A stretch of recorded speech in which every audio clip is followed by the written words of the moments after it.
Today we're going to be taking a look at the Oracle flush LED taillights for the GMC Sierra. So if you're not familiar with Oracle's flush LED taillights, the very unique thing about them is that it's a lensless design. There is no exterior lens, which makes them look very different than any other taillight on the market. The other cool thing that they're known for is the reverse light. The LED reverse light is basically an LED light bar bolted into this taillight. So when you're backing up at night, you have no problem seeing. Another nice feature is the turn signal. The turn signal is that outer red perimeter light that has this really beautiful motion sequence, so you get this animated turn signal effect. So these are plug and play with the GMC Sierra that came with the non-LED taillights. Easy installation. Let's go ahead and open the box and take a look at what's inside.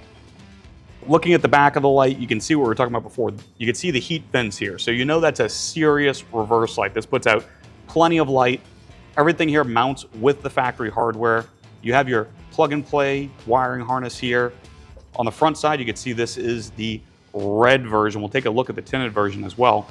But it has this really nice feature here. Like we talked about before, this really doesn't have an outside lens. So you've got this nice polycarbonate housing. And what's really interesting about this is that this can be painted. So instead of just leaving this black, this could actually be painted to match the color of your vehicle, which is a really unique option that you just don't get from any other taillight. Let's go ahead and take a look at the red lens compared to the tinted lens. Here is the standard red lens and here's the tinted lens. So as you can see, this is like a dark blacked out look. So if you have a black truck or just have black wheels or just want to give it more of like an aggressive look, the tinted version does a great job. The red still looks great. And like we mentioned before, all the black here can be painted to match your body color. So it really is kind of a neat taillight when you compare it to anything else on the market. All right, so that is the GMC Sierra flush LED taillight from Oracle Lighting. So if you're interested in this product or want to find out more, visit oraclelights.com for more information.